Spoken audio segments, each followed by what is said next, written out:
Hi, maayong adlaw. I hope nga naamos mayong kahimtang ay mo kumpiyansa gidrong panahon na kay grabe ang hilanat og subaw karon. So kagahapon kay gipa-check up man ang ako ang anak. So mao ni daghan kay mga antibiotic mao di ko magpakawa sa tubig ni buong galon para maoray mo pagawas sa mga antibiotic sa iyang lawas. And daring dapita kay ganinang buntag katugon pagid unta kaayo ko. Wa pagid untay gana ibangon pero kinahanglan naman jud in town ko nga mumata ug mobangon kay haskay ginakong bilara gabi kay grabe ka init gid niya mong sige ra kog bangon-bangon ug way tarong tulog. Pero kay kinahanglan naman ako siyang ipainom aning gikumutan nga dahon sa laking kapaya sa ako ang maguwang. Sumotong nibangon na lang gid ko kay ako siyang painumon kay murag di gid magsilbihas ka gid niyang inita kagabi. Pait gid kaayo ni pero giagwanta lang gid in town niya ug ako lang din gipasundan og tubig para dili niya mabalik ba. Pati gid untang paita pero gipagwanta gid nako kay kinahanglan gid niyang mainom niya diri dayong dapita nang hipos ko sa moang higdaanan di pangpilo nako kay mao lagi ako lang dayon siyang butangan og iyahang mahigda-higdaan para nga makarelax siya.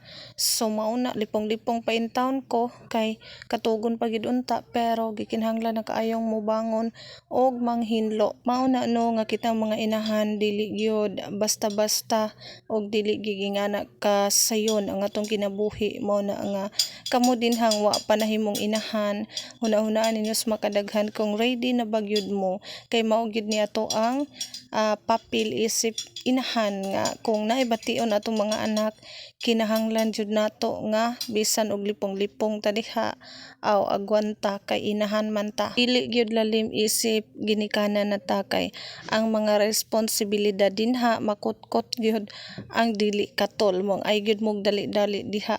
Kinahanglan sa gyud nga unahon ang future nga naamo diha stable nga income para pud in town nga kung maminyo or magkapamilya na dili na in town magkalisod-lisod kay dili ginginaana basta-basta kasayon ang mamahimo natang ginikanan. Kasayon ang kinabuhi isip duna na tay responsibilidad ngadto sa atong mga anak kay bisan og kapoy na ka dili ka pwede mo pahuway og mo surrender kay ginikanan man ka so mulihok maningkamot gihapon bisan pa man og ikaw dinha ay gipamati sa imong lawas. Kana bang bisan og duna tay na feel nga balatian sa to ang panglawas pero mas unahon jud nato ang atong mga anak mao na nga dili gyud basta-basta mahimong ginikanan mo na kamo diha mga nagtan-aw sa akong video nga mga dalagag ulitaw pa karon hunahuna asa gyud ninyo sa makadaghan. Well, happy man ang mahimo tang ginikanan pero kinahanglan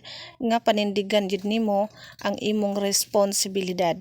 Dili pwede nging ana lang basta-basta nga talikdan nimo ang imuhang responsibilidad isip ginikanan kay mao gyud na siya dili pwede og dili gyud na angayan nga imo lang talikdan nga responsibilidad kay once imo nang sudlan panindigan na gid. Kinamo giuban no nga nagtuo lang sila og ingana ra kasayon mahigugma unya madasa emosyon pwede na dayon maminyo bisan pa man gani og wala pa sila kasiguruhan sa ilahang mga future nga ang uban na agyo ilang talikdan ilang mga responsibilidad kaysa sinugdanan nagtuo sila kaya nila pero dili di ay mo na nga secure sa gid in town ang inyong mga future nga panginabuhian ay na mo dinha sulod-sulod aning kinabuhing ginikanan.